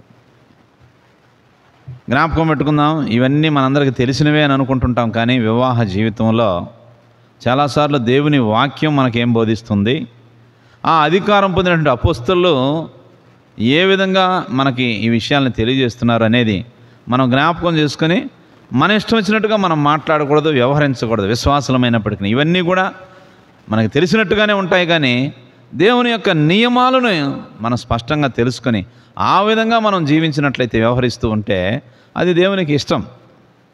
అంతేగాని అరకొరగా తెలుసుకొని మనం మన ఇష్ట ప్రకారంగా వ్యవహరిస్తూ ఉంటే నిజంగా ఈ భార్యాభర్తల సంబంధం, ప్రభువుకి సంఘానికి ఉన్న సంబంధం అసలు నిజంగా దానితో పోల్చాడంటే అది ఎంత ఉన్నతమైందో, అది ఎంత పవిత్రమైందో, అది ఎంత గొప్ప వ్యవస్థో అనేది మనకు అర్థమవుతుంది. ఊరికే ఏదో పెళ్లి చేసుకోకూడదు. చాలామంది, అంటే నేను అది విమర్శ కాదు కానీ చాలామంది నన్స్ని మనం చూస్తూ ఉంటాం. నన్స్ అంటే వాళ్ళు ఏమంటారు, వాళ్ళని పెళ్లి చేసుకోకుండా ఉంటారు. సరే, దాని కరెక్ట్ పదం రావడం లేదు. అటువంటి వారు అంటే ఏంది అర్థం అంటే వాళ్ళు కూడా దేవుని వాక్యాన్ని, అంటే ఒకవేళ అది ఇందాక చెప్పాడు, అది పెళ్లి చేసుకోకపోవడం అది వారి స్వేచ్ఛ. కామతప్తులగుట కంటే పెళ్లి చేసుకోవడం మేలని చెప్పాడు కదా. వాళ్ళకి ఆ ఆలోచనలు ఒకవేళ వాళ్ళు నిగ్రహించుకొని వాళ్ళు ఉండొచ్చేమో. అలాగ ఉంటే ఇంకా పూర్తిగా దేవుని పని పరిచయం చేయడం ఎంతో మేలే, కాదంటం లేదు, తప్పని కాదు. అయితే అదే సమయంలో వివాహం అనేది ఏమాత్రం తక్కువైంది కాదు, తక్కువైన వ్యవస్థ దానికంటే ఏమాత్రం డిగ్రేడ్ తగినది కానే కాదు, ఎంతో ఉన్నతమైంది అనేది కూడా చెప్తున్నాడు. దేనితో పోల్చాడు? ప్రభు ఆ పెండ్లి కుమారుడు, సంగమం, వధువు, వీళ్ళిద్దరి మధ్య ఉన్న సంబంధం, పవిత్రమైన సంబంధం భార్యాభర్తల మధ్య ఉండాలని వీటన్నిటినీ తెలియజేస్తూ వచ్చాడు. కాబట్టి సహోదరి సహోదరులారా, ఇక్కడ ప్రభువు కాదు నేనే సెలవిచ్చినదేమనగా అని చెప్తున్నాడు. అపోస్తలుడైన పౌలు తను ఆ అధికారాన్ని పొంది, పెళ్లి కాకముందు వాళ్ళిద్దరూ అవిశ్వాసులే, పెళ్ళైన తర్వాత ఎవరో ఒకరు రక్షింపబడినా మరి తను కూడా ఏమాత్రం విడాకుల కొరకు తొలి ప్రయత్నం ఏమాత్రం ఎవరు కూడా విశ్వాసి అనే వ్యక్తి చేయకూడదు అనేది తాను తెలియజేస్తూ వచ్చాడు. 14వ వచనం మనం చూస్తే, 14వ వచనం మనం చూసినట్లయితే, అవిశ్వాసి అయిన భర్త భార్యను బట్టి పరిశుద్ధపరచబడును. మనకు విచిత్రంగా వినపడుతుంది. చూడండి, ఎక్కడైనా అవిశ్వాసి అయిన భర్త ఏమవుతాడంట? భార్యను బట్టి ఏమవుతున్నాడు? పరిశుద్ధపరచబడును. నాకు కూడా చదువుతుంటే ఏందో కొంచెం ఇదేంది, భర్త అవిశ్వాసి, భార్య విశ్వాసి, భార్యను బట్టి అవిశ్వాసి అయిన భర్త పరిశుద్ధపరచబడిన దేవుని వాక్యంలో ఉందే, ఇది ఎలాగో సాధ్యం అనేది నాకు కూడా అర్థం కాలేదు. అయితే నేను అర్థం చేసుకున్న దాన్ని బట్టి కొన్ని మాటలు నేను మీకు జ్ఞాపకం చేస్తాను, మీరు కూడా దాన్ని అర్థం చేసుకోండి. ఎందుకంటే ఇది మనకి అంటే సహజంగా విశ్వాసి అయితే పరిశుద్ధంగా ఉన్నాడని చెప్తే అదొక అర్థం ఉంది, కానీ అవిశ్వాసి అయిన భర్త విశ్వాసి అయిన భార్యను బట్టి పరిశుద్ధంగా ఉండటం ఏంది అనేది అర్థం కాదు నిజంగా. అయితే అప్పుడు ధర్మశాస్త్రానికి సంబంధించిన కాలంలో ఎలాగ ఉండేది? పంటికి పన్ను, ముళ్ళుకు ముళ్ళు ఏదో ఉంటారు కదా, అవన్నీ ఇప్పుడు ధర్మశాస్త్ర కాలం కాదు. మనం ఏ కాలంలో నివసిస్తున్నాం? కృపాకాలంలో జీవిస్తున్నాం. ఏ కాలం? కృపాకాలంలో జీవిస్తున్నాం. కాబట్టి అవిశ్వాస కుటుంబంలో ఒక వ్యక్తి విశ్వాసి అయినప్పుడు ఆ వ్యక్తి జీవితం మొత్తం కుటుంబాన్నే ప్రభావితం చేస్తుంది. అర్థమైందా? అవిశ్వాస కుటుంబంలో వాళ్ళిద్దరు విశ్వాసులు కాదు, పెళ్ళైనప్పుడు ఒక విశ్వాసి, వాళ్ళిద్దరిలో ఒక వ్యక్తి విశ్వాసి అయితే ఆ వ్యక్తి యొక్క విశ్వాసి అయినప్పుడు ఆ వ్యక్తి యొక్క జీవితం మొత్తం కుటుంబాన్నే ప్రభావితం చేస్తుంది. ఇంకొంచెం ముందుకు పోతే ఆ అవిశ్వాస జీవిత భాగస్వామి విశ్వాసి అయిన భాగస్వామి ద్వారా పవిత్రత పొందే అవకాశం ఉంది. మళ్ళీ ఏంది మాట? విశ్వాసి అయిన జీవిత భాగస్వామి ద్వారా అవిశ్వాసి అయిన జీవిత భాగస్వామి పవిత్రత పొందే అవకాశం ఉంది. ఏంటి పవిత్రత? ఈ పవిత్రతకు ఏది విశ్వాసి అయిన భార్య ద్వారా భర్తకు వచ్చే పవిత్రతకు దేవునితో వారి సంబంధానికి ఎటువంటి సంబంధం లేదు. అంటే రక్షణ పొందకుండానే పరిశుద్ధపరచబడతాడా? ఈ ప్రశ్నలు మనకు వస్తాయి. కాబట్టి సహోదరి సహోదరులారా, ఇక్కడ మనం ఏమీ కన్ఫ్యూజ్ అవ్వాల్సిన పని లేదు. మారు మనసు పొందకపోతే ఎవడైనా వాడు నశించిన వాడే. అర్థమవుతుందా? ఒక సేవకుడి కొడుకైనా కూడా, దేవుని మందిరంలో పనిచేసే సేవకుడు, ఆ పిల్లోడు కూడా మందిరంలోనే తిరుగుతూ ఉంటాడు. వాడికి మారు మనసు రక్షణ లేకపోతే వాడెవరు? అవిశ్వాసే. మా నాయన పాస్టర్ కదా, మా నాయన సేవకుడు, నేను మందిరంలోనే ఉంటున్నాను, నాకెందుకు ఇంకా రక్షణ అని అనుకుంటే అది తప్పు. ఇంతకుముందు కూడా మనం చెప్పుకుంటూ వచ్చాం, ఎవరి రక్షణ వారిదే. అంతేగాని తల్లిదండ్రుల రక్షణ, తల్లిదండ్రుల యొక్క విశ్వాసం, తల్లిదండ్రుల పరిశుద్ధత ఈ ఇంట్లో ఈ పిల్లలకి రాదు, ఎవరికైనా రాదు. మారు మనసు పొందవలసిందే. మనసు పొందకపోతే వాళ్ళు నశించిన వారే, రక్షించబడని వారే. అయితే మరి ఇక్కడ పరిశుద్ధపరచబడును అని రాయబడి ఉంది కదా, దీనికి అర్థం ఏమిటో నేను చూస్తే ఈ లోకంలో వారి స్థానం గురించి. భార్య విశ్వాసి, భర్త అవిశ్వాసి. అర్థమవుతుందా? భార్య యొక్క ప్రభావం కుటుంబం అంతా కూడా తన జీవితం యొక్క ప్రభావం కుటుంబం మొత్తం మీద ఉంటుంది అనేది మనం అప్పుడప్పుడు వింటూ ఉంటాం. నేను టీచర్ని కాబట్టి చాలా ఒక శ్లోకం పలికిస్తుంటుంటాం. ఇల్లాలి చదువు ఇంటికి వెలుగు. విన్నారా మీరు ఈ మాట? ఇల్లాలి చదువు ఇంటికి వెలుగు. నిజమే. కుటుంబంలో ఒక్క స్త్రీ చదువుకుంటే కుటుంబం మొత్తం కూడా చదువుకునేదానికి అవకాశం ఉంది అని అర్థమవుతుందా? కుటుంబంలో స్త్రీ తాను చదువుకుంటే తన బిడ్డల్ని కూడా తన బిడ్డలకు కూడా చదువు నేర్పిస్తుంది. ఆ ఇంటికి ఆమె చదువు వెలుగు వలె ఉంటుందంట. లోకంలోని ఈ మాట చెబుతూ ఉంటే ప్రభు ద్వారా రక్షింపబడిన విశ్వాసి యొక్క జీవిత ప్రభావం ఆ కుటుంబం మీద ఉండదా? నీ జీవితం, నీ ప్రవర్తన, ఆ ఇంట్లో రక్షణ లేని వ్యక్తి ఒక నెల విసుక్కుంటాడేమో, సంవత్సరం విసుక్కుంటాడేమో, తర్వాత ఏమవుతాడు? ఈమె ఇంతేలే, ఈమె ప్రార్థనకు పోయిచ్చు కానీ నాకు అన్నం పెట్టదు, రాజీ పడిపోతాడు. ఏమి అయ్యో ఇవాళ ఆదివారం కదా, రెండు ఐదు నేను ఇంటికి పోయి అన్నం తిందాం. అందరూ ఏడ బజార్లోనే ఉంటాడు సహజంగా. వీళ్ళతో పిచ్చాపాటి మాట్లాడుకుంటారు. అందరూ వెళ్ళిపోతూ ఉంటారు. ఇంకా ఆకలి భోజనం టైం అయింది కదా అని, అంతేనా? వెళ్ళిపోతూ ఉంటే ఈ వ్యక్తి నేను ఇంటికి పోయి కూడా ఏం చేస్తానులే, ఎందుకు మా ఆవిడ వచ్చేది 2:00కిలే, ఆమె వస్తే కానీ నాకు అన్నం పెట్టదు అని ఆల్రెడీ ఏమైంది, అలవాటు అయిపోద్ది. వచ్చిన తర్వాత 4 రోజులు ఎగురుతాడు. ఈ టైంకి వచ్చేట నాకు అన్నం పెట్టేది ఎవరు? మీరు అన్నాలు వండకుండానే లేకుండానే బైబిల్ సంచి తగిలించుకొని అందరం చర్చిలకు పోతూ ఉంటారు, మీటింగ్లకు పోతూ ఉంటారు, రేయ్యం బగులు ఇళ్లలో తిడతా ఉంటుంటారు. చాలామంది చూస్తూ ఉంటాం, అవునా కదా? ఈ విధంగానే పోతూ ఉంటారు. ఎన్నాళ్ళు అంటాడు? ఒకవేళ అంటే ఈమెమన్నా ఈ నిజమైన విశ్వాసి లేదా గట్టి విశ్వాసి అయితే ఏమైంది? తన ప్రవర్తన నేను మార్చుకునిద్దా? అమ్మో మా ఆయన తిడతాడేమో అని చెప్పి మా చర్చి సగంలో మానేసి అంత ఇంటికి వచ్చుద్దా?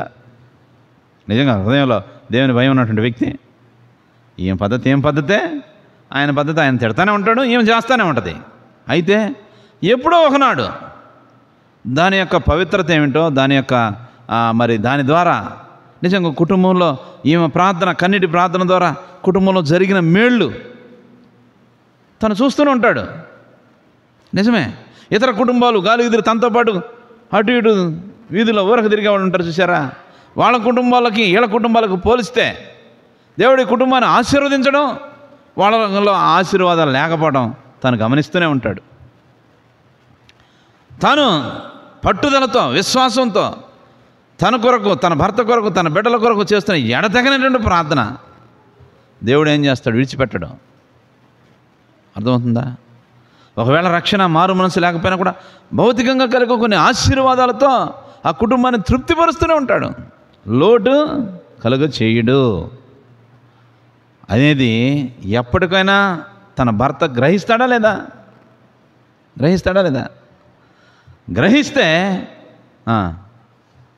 ఇంతకుముందు తిట్లు 1 గంట తిట్టేవాడు ఇప్పుడు 1/2 గంట తిడుతున్నాడు. తగ్గుతా లేదా? తగ్గుద్ది. ఏదో ఊరక డాంబికంగా పురుషులైతే సహజంగా అనాలి కాబట్టి అంటుంటాడు, కానీ ఒక పక్క భయమే. వామ్మో దేవుడిని అంటే ఒకవేళ ఏమైనా ఉద్యమం అనేది తన హృదయంలో నెమ్మదిగా ప్రవేశిస్తుంది. చాలాసార్లు మనం కూడా విశ్వాసం కుటుంబంలో భార్యాభర్తలు ఏమో కీసులాడుకుంటూ ఉంటే 2 మాటలు కోపంతో ఒకవేళ ఆమె అతన్నన్నా ఆయన ఆమెనన్నా 3వ మాటకి దేవుడు ఏం చేస్తుంటాడు? హెచ్చరిస్తూ ఉంటాడా లేదా? హెచ్చరిస్తాడా? హెచ్చరిస్తే ఆ హెచ్చరికలు లోబడి ఏం చేస్తాం? ఎవరికి వాళ్ళు తగ్గుతాం. సర్దుకుంటామా లేదా? సర్దుకోలేదనుకో వాళ్ళు విశ్వాసులు కాదు. నిజంగా విశ్వాసులు అని చెప్పుకుంటున్నారు తప్ప విశ్వాసులు కాదు. నిజమే, కీచులాట్లు మానవ బలహీనతను బట్టి తగాదాలు వాటి మధ్య, భార్యాభర్తల మధ్య రాదని ఏమాత్రం ఎప్పుడు కూడా విశ్వాసుల మధ్య కూడా వస్తాయి. అయితే ఏంది, కోపం ఒకవేళ ఉంటే ఎప్పటికీ సూర్యాస్తమయం లోపు దాన్ని ఏం చేయాలి? మరిచి పోయేవాళ్ళగా ఉండాలి ఒకరికొకరు. నేను ముందు బలకాలా, ఆమె ముందు బలకొచ్చు కదా, ఇవి ఉంటాయి. పలుకోవాలని ఇద్దరు తెలుసుకోవచ్చు. ముందు అలుగుతారు, తర్వాత ఏం చేయాలా? ఎవరో ఒకరు తగ్గాలి. నేను తగ్గేది ఏందని స్త్రీ అనుకోవటమో, లేకపోతే పురుషుని కదా నేను తగ్గేది ఏందని ఎవరు అనుకుంటారు? లోకంలో వాళ్ళు అనుకుంటారు. ఈడ క్రైస్తవులంగా అయితే మనము ఏమాత్రం వేషజాలకి పోకూడదు. పురుషుడివైనా నువ్వు నీది తప్పని నువ్వు భావిస్తే, నీకు తెలిస్తే, దేవుడు నిన్ను హెచ్చరిస్తూ ఉంటే నిజమే, వెంటనే వెళ్ళి సారీ చెప్పడం అనేది ఏమాత్రం నిన్ను డీగ్రేడ్ చేయదు.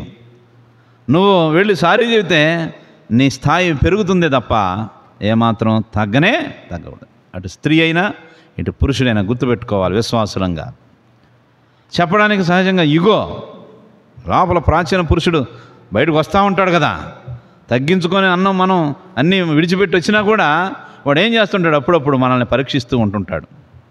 పాపాకు నువ్వు చెప్పేది ఏంది? సారీ, తప్పు నీదైనా కూడా నువ్వే పోయి చెప్పాలా సారీ? తనొచ్చి చెప్పొచ్చు కదా అని రకరకాలుగా అహం అడ్డొస్తూ ఏం చేస్తుంటాం మనం? గాబరం. అయితే సహోదరులారా, ఈ చిన్నవి ఒకవేళ పెద్దవే కావచ్చు, ఏమైనా కావచ్చు, క్రీస్తు ఎలాగూ సంఘాన్ని ప్రేమిస్తూ వచ్చాడో ఆ ప్రేమను మనం జ్ఞాపకం చేసుకోవాలి. ఎవరైనా కూడా, అటు స్త్రీ అయినా పురుషుడైనా, అవకాశం భర్త తప్పైనా కూడా నువ్వే పోయి అడుగు. స్త్రీ, నీ మీద ఇంకా గౌరవం పెరుగుద్ది, నీ మీద ఇంకా ప్రేమ కూడా పెరుగుద్ది. నువ్వేమీ తక్కువగానే కావు. ఓ సహోదరుడా, నేను కూడా చెప్పేది అదే. ఇవి కూడా నేను కూడా నేర్చుకోవాలి. నేనేదో చెప్తున్నానంటే నాలో ఇవన్నీ లేవని నేను కాదు. నిజంగా ఇవన్నీ కూడా అందరికీ పాఠాలే. కుటుంబంలో తప్పులు అనేవి సహజంగా పొరపాట్లు ఉంటాయి. పొరపాట్లు ఉన్నప్పుడు మనం పొరపాటు చేసినప్పుడు పోయి చెప్పి పలకరించుకోవడం చేసుకోవాలి. మీరు ఆలోచన చేయాలి. ఇప్పుడు మరి కుటుంబంలో మీకు వస్తూ ఉంటాయి ఆలోచనలు, నాకు కూడా వస్తూ ఉన్నాయి. ఏంటి? తగాదలు పడినప్పుడు ఎవరు ముందు సారీ చెప్పారా, నేను ఎన్నిసార్లు ఎక్కువ చెప్పినా ఆమె చెప్పిందా అనేది మనం జ్ఞాపకం చేసుకోవాలి. నిజమే, దీంట్లో మనం ఏమాత్రము భేషజాలకి పోకూడదు. హుందాగా మనం వ్యవహరించాలి. ఎందుకంటే ప్రభువు బిడ్డలం కాబట్టి, ప్రభువు రక్షింపబడినటువంటి ఆయన స్వరక్తం ఇచ్చి కొన్నట్టి ఆయన సొత్తు కాబట్టి, ఆయన స్వకీయ సంపాద్యంగా మనల్ని చేసుకున్నాడు కాబట్టి, మనం అంతకుముందు చెప్పుకుంటూ వచ్చాం. ఆయన ఏం చేస్తూ వచ్చాడు? తన సమస్తాన్ని ఇచ్చి కొన్నాడు. ఈ మాట గుర్తుందా లేదా మీకు? తన దగ్గర ఉన్నదంతా కూడా ఇచ్చి మనల్ని కొనుక్కున్నాడు. అంటే సమస్తాన్ని ఇచ్చి, అంటే ఆఖరికి ప్రాణాన్ని కూడా ఇచ్చి కొన్నాడు. ఇంకెవరు అంతకన్నా ఏమి ఇస్తారు? చెప్పండి. ఒక బిల్డింగ్ కొన్నవాడిని కూడా మీకు ఉదాహరణ చెప్పాను, గుర్తుందా లేదా? ఈ మాట జ్ఞాపకం పెట్టుకోవాలి. సమస్తం ఇచ్చాడు, ప్రాణం ఇచ్చాడు, ఇంక అంతకన్నా ఏమి ఇస్తాడని పూర్తిగా తన రక్తాన్ని కార్చి సమస్తం ఇచ్చి మనల్ని కొన్నటువంటి వ్యక్తి, ఆ వ్యక్తి ఆయన సంఘం పట్ల ఏ విధంగా ప్రేమ చూపిస్తున్నాడు, మనం కూడా మన కుటుంబాల్లో అటువంటి ప్రేమ. కాబట్టి గుర్తుపెట్టుకోండి సహోదరులారా, అవిశ్వాసులైన ఇద్దరు పెళ్లి చేసుకున్న తర్వాత ఒక వ్యక్తి రక్షింపబడితే ఆ వ్యక్తి యొక్క జీవితం ఆ కుటుంబం మొత్తం, ఆ జీవితం మొత్తం కుటుంబాన్నే ప్రభావితం చేస్తుంది ఆ విశ్వాసి యొక్క జీవితం. కాబట్టి ఆ విశ్వాసి యొక్క జీవితం ద్వారా అవిశ్వాస జీవిత భాగస్వామి పవిత్రత పొందే అవకాశం ఉంది. ఏమిటి పవిత్రత అనేది కూడా నేను చెప్పాను. ఈ పవిత్రత దేవునితో వారి సంబంధానికి ఎలాంటి సంబంధం లేదు. మారు మనసు పొందకపోతే వారు నశించిన వారే, రక్షింపబడని వారే అనేది నేను స్పష్టంగానే చెప్పాను. ఇంకా ఒకరు రక్షింపబడితే చాలు కదా, ఇంకొకరు రక్షణ పొందాల్సిన అవసరం లేదు కానీ కూడా అంటారేమో. అట్లాంటిది కానే కాదు. ఎవరి రక్షణ వారిదే.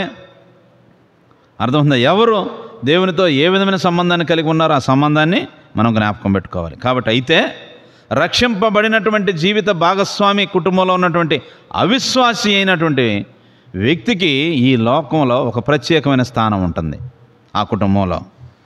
అర్థమవుతుందా? ఎందుకంటే ఏంటి ఆ ప్రత్యేకమైన స్థానం అంటే, క్రైస్తవ్యాన్ని అతడు నేరుగా తన ఇంట్లోనే చూసే అవకాశం ఉంది. అర్థమవుతుందా? ఆ సహోదరి యొక్క జీవితాన్ని బట్టి క్రైస్తవ్యాన్ని నేరుగా చూసే అవకాశం ఉంది. ఇంతకుముందు రోజుల్లో అయితే కుటుంబం అంతా అన్ని మతాల మీద ఆధారపడి ఆ అంధకారంలోనే ఉండేది. అయితే ఇప్పుడైతే కుటుంబంలో భార్య కానీ లేదా భర్త కానీ మారు మనసు పొందినప్పుడు ఆ కుటుంబంలో ఏం ప్రవేశించింది?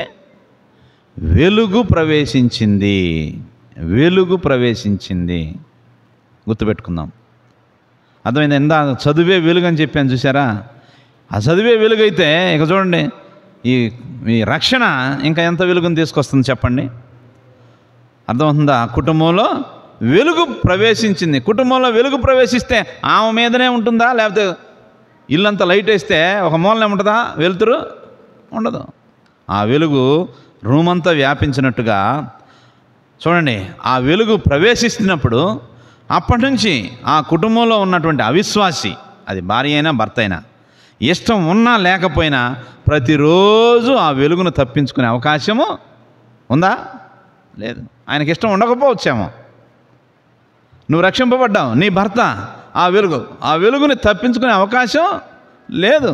నీ ద్వారా ఆ వెలుగు కుటుంబంలోకి ప్రవేశించింది అనేది జ్ఞాపకం చేసుకోవాలి. కాబట్టి సహోదరి సహోదరులారా, క్రమేణా అవిశ్వాసికి ఇష్టం ఉన్నా లేకపోయినా తన కుటుంబంలో అన్య మత ఆచారాలలో పాల్గొననటువంటి వ్యక్తి తన కుటుంబంలో ఉంది, ఆ వ్యక్తితో తన జీవితం ముడిపడి ఉంది అనేది తనకి జ్ఞాపకం వస్తుంది. తద్వారా క్రమేణా తనలో మార్పు వస్తుంది. అర్థమవుతుందా? ఇతడికేమో అన్య మత ఆచారాల్లో పాలు పొందే అలవాటు ఉంది. చాలాసార్లు ఏం చేస్తారు, భార్యలను కూడా ఏం చేస్తారు, భర్తలు ఒత్తిడి చేస్తుంటారు. వచ్చి దండం పెట్టుకో, అవి పెట్టుకో, ఇవి పెట్టుకో, ఇది కొట్టు, అది కొట్టు, కొబ్బరికాయ కూడా ఈయన బలవంతం చేశారు. కుటుంబాలు చూడటం లేదా మనం? ఏం పలకరే? ఉన్నాయా లేవా? ఉన్నాయి. అయితే ఈ వ్యక్తి యొక్క పట్టుదల ఏది? రక్షణ పొందిందే ఆ వ్యక్తి యొక్క పట్టుదల. అంటే నేను చెయ్యను అని తగాదాలు వేసుకోమని కాదు, కానీ దేవుడే సహాయం చేస్తాడు ఆ విషయాల్లో. తన భర్తకి నీలో ఉన్న ఆ వెలుగు ప్రసరింపజేస్తే తాను కూడా అర్థం చేసుకుంటాడు. ఒక 10 సార్లు బలవంతం చేయొచ్చేమో, 11వ ఆలోచన చేస్తాడా లేదా?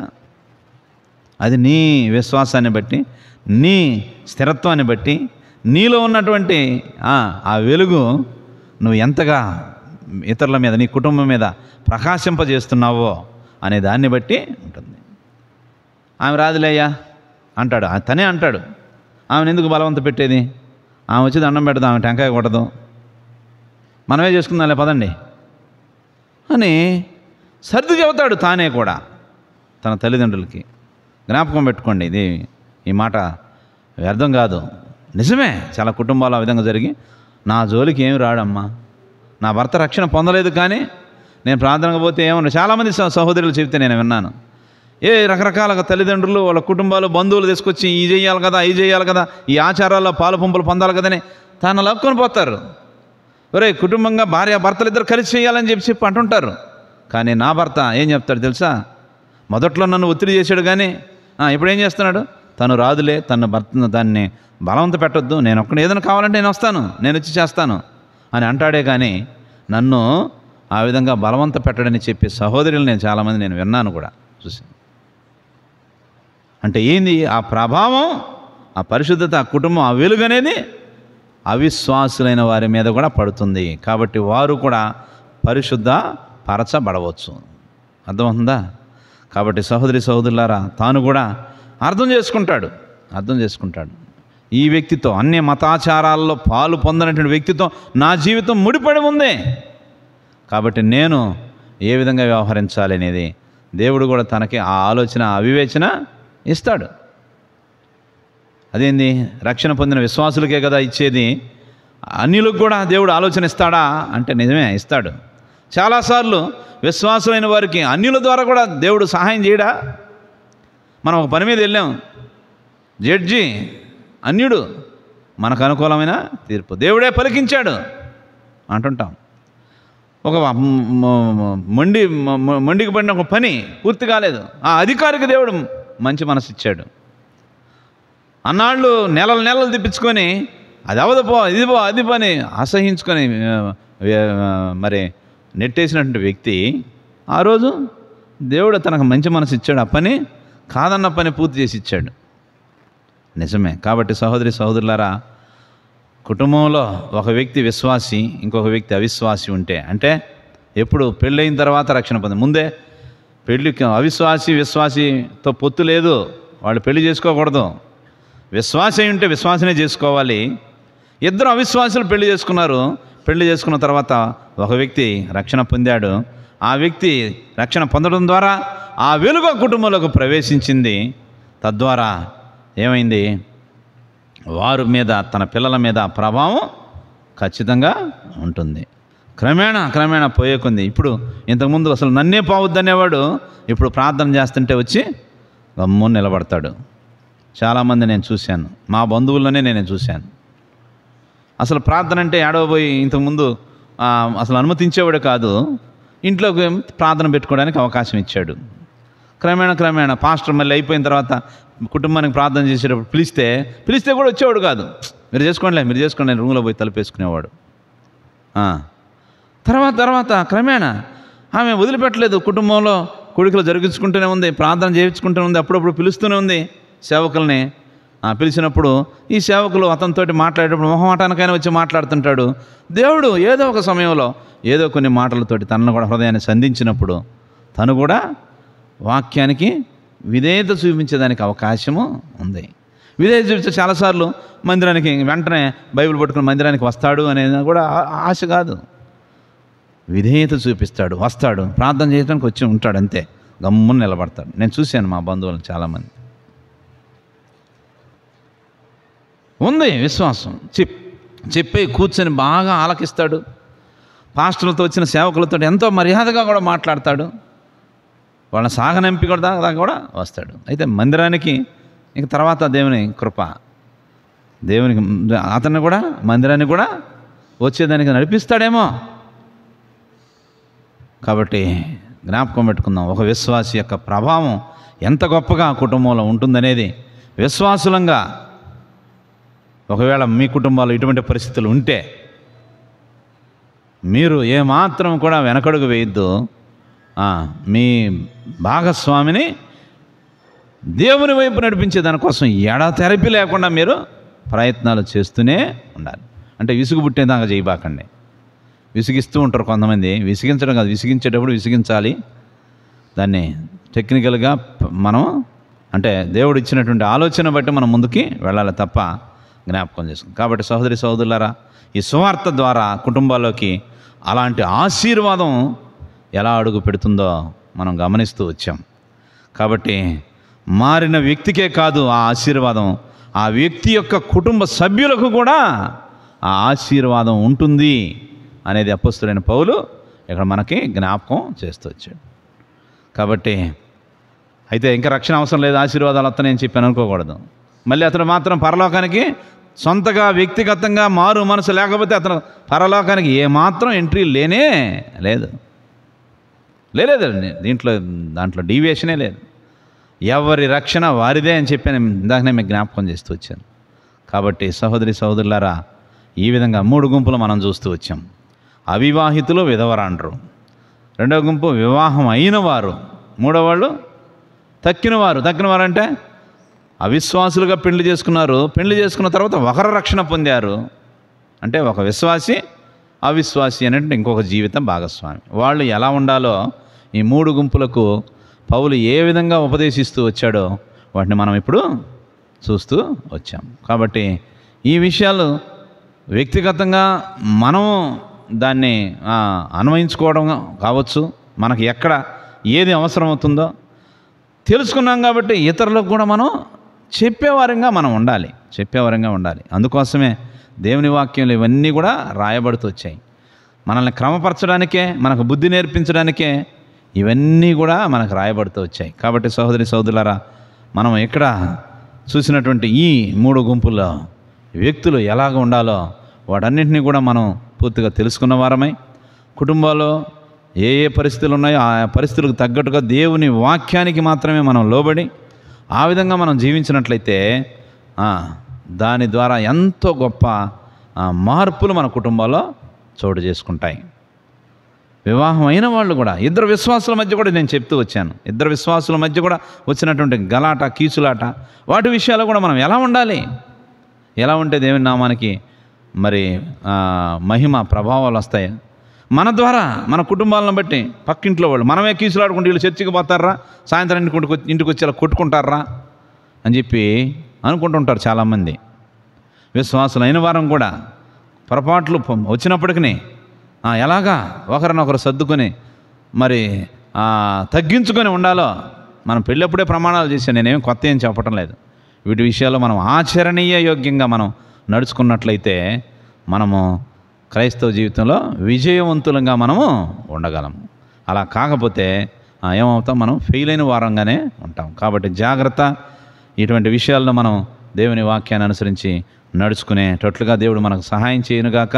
మనం అందరం కూడా విజయవంతమైనటువంటి క్రైస్తవ జీవితాన్ని మరి అవలంబించే వారంగా మనము ఉందుముగాక. ప్రార్థన చేసుకుందాం.